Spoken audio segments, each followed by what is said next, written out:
they went down, they brought a machine in to help them locate where the leak is, and they had to shut the water off, so they could go in and fix it. They did find the leak.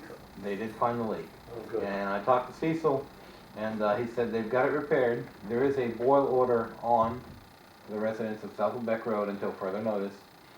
They're gonna be sending the water samples out. When the water samples come back, that the boil order can be lifted, I asked them to call me, and we can put word out on Channel 7, and we'll try to get the word out to the people as soon as we know. But as last I know, there is water running on South Lubec. They've got decent pressure, and right now there is a boil order in effect, and it's just as a precaution. Good deal. Good. Can I add something to that? Yes. I spent much of yesterday afternoon watching the process for the paper. The leak was actually underneath a culvert. I had to excavate under the culvert to get to the leak. Oh. Meanwhile, the water out of, I believe it's called Pike's Puddle, Yes. they had to dam that to keep the water from flooding them out. Right. So those were the conditions that these men were working under, down in the bottom of the Wow. pit. They said Yeah, it but was really horribly A smelly. 6-inch main with a hole in it that you could put your fist through. Wow. Wow. True professionals, so on the job. Right. Right. And they earned their pay. Professionals, yes, they are. Thank you, John. Yeah, that's cool. We did Scooping make myself water around. available here at the town office, both days up Right. until 7 in the evening. We did not have a lot of people who availed themselves of that, but we did have a few. We are going to meet with the water board. John is going to set up a meeting so that we can discuss this, we can discuss how it impacted people and what we would do should a future situation arise like this. So we will be keeping people up to date on Right. this. Okay, thanks. Thank you, John. Thank you, Joe. You're welcome. Scooped myself on that one. We appreciate it. Committee updates? I don't. Committee updates. Well, let's see. We haven't had a harbor board meeting, so I can't update that one. We're gonna talk about the pier. Oh, the pier, yes. As many people may know, we have a notice up on the local channel and down at the pier for the equipment that's been left on the pier, requesting it be removed by a certain date.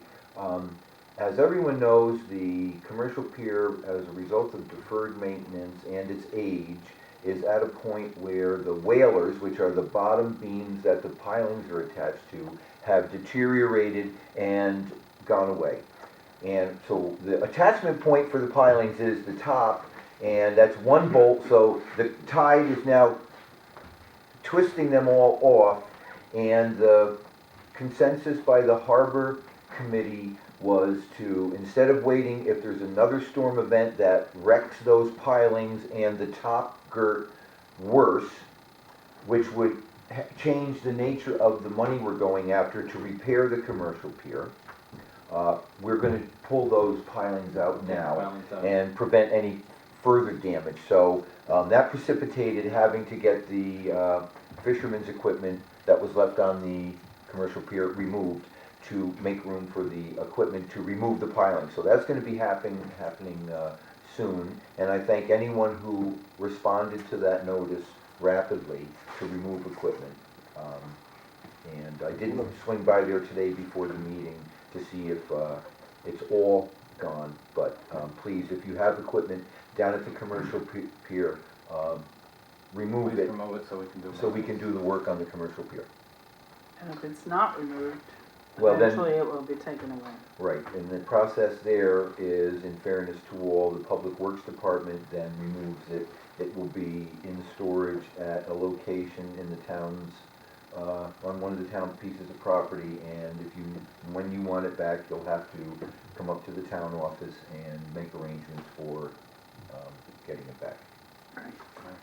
Um, It's not a place for storage of materials. Well, no, it really isn't, although we all understand that there's times when, for one reason or another, if something remains there a few days, that's not an issue, but But some not of that months. stuff has been down there quite a Right. while. Right, so, it actually has more rust on one side than the other. Correct. That's how we tell. Yeah. Yeah.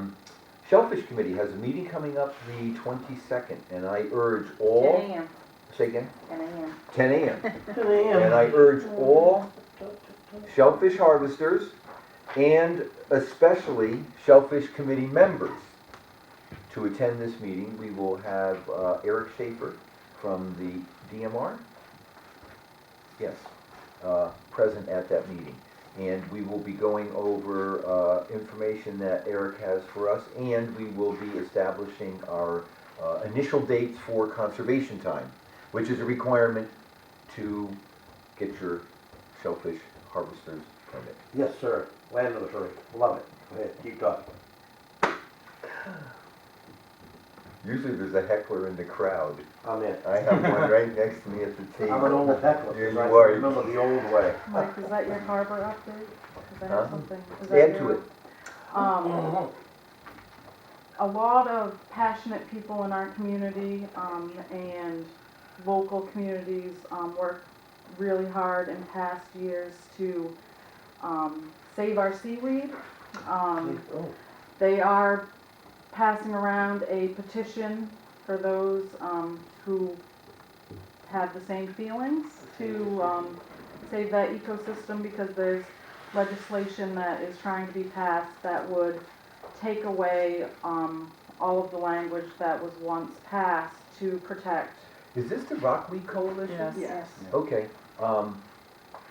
We're is, fighting the same fight we fought a few years ago. okay, I read something recently that said that some of their information was junk science. I'm not up on my Now, property. I don't know if that sticks or not, but Get it properly overboard every now and then. I know there are people very Well- passionate about this, and it seems to make sense that that is a matrix for all the little critters to get a start. That's correct. So, I believe the state is working on numbers of biomass, which I don't know how these guys can figure out how much tonnage of seaweed is in a certain area, but it's, apparently, it's an accepted practice. Right. And, That's the word, accepted. like anything else, rotation of areas.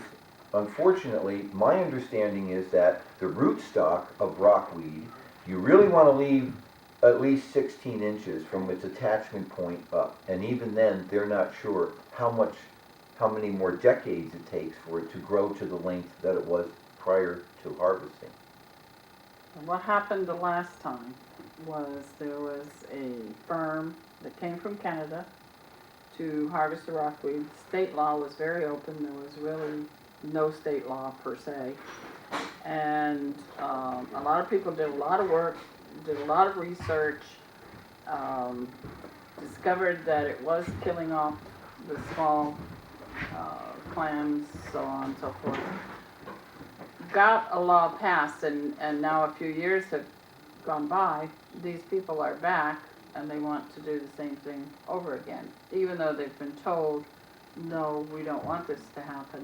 You said that They're they're coming from back. Canada, Yes, they were and they're from doing it Canada. in US waters? Yes, and they were doing it on our property, How is and we went that? down and told them to stop, and they cussed at us. We can't do nothing in Canada, and, how do they get by with the seaweed thing? I thought the DMR would shut anything down as far as harvesting, fishing, or anything like that. No, there was no laws. Well, This the was 4 or law, 5 the years law ago. is just plain working in one country without the other. You'd have to show proper, like in Canada, for example, the green card. I get kicked off Campobello Island working on relatives' house. Didn't know it at the time, years ago. Yeah. No, the firm that sponsored it was from Canada. Canada. The The workers the from people actually were From working. here, Yeah. oh, Here. US, oh, okay, they contracted the workers here. and They were getting I see. young people from universities, putting them out in rowboats, having them cut the rockweed off, fill up these rowboats Yep. to overload status, and row off to a mothership, so Yeah. on, so to speak. What I think's amazing is that coinciding with the urchin and the scallop dragging seasons, If you sit down at the boat ramp, you know when they started dragging, because as the outgoing tide is going by, it's bringing all that rockweed. And I'm Right. thinking that it's been sheared off by the drags, and I'm thinking, hey, wait a minute, I don't need a boat to harvest this stuff. I only use a pitchfork with a long handle, I can stand right here at the shore. Oh, yeah. Because that's rockweed. You wouldn't believe though how much they No, were taking, draggers. and they were endangering these young people by having them fill these boats until they were almost in the Right to water. the gums. Yes, the draggers, when you see anything like that from the draggers, it's kelp. Oh, okay. And kelp grows 6 inches every day. And if you wanna Yeah. think so, look at any of the lobster boats that's down front Right. that don't I have think this real stuff is the bottom bladder on it. wort. It's And the, this here will grow, you can watch it the grow. weed with the weed with Yep. the little bubbles on it, The the bubbles. bladder wort. Yep. Okay, that's not rockweed, So, is it? Okay, so We'll we- have to have a little lesson down beach, Mike. I guess. Julie Keene did a lot of work. As did Robin A lot of Hadlock people, yes. Seeley. Right. They came and addressed this board once. Yes, they did. When the A Rockweed few Coalition times. first got started. Well, here's And we all community signed members' up. chance to speak again, Mhm. their opinion. There is a petition of support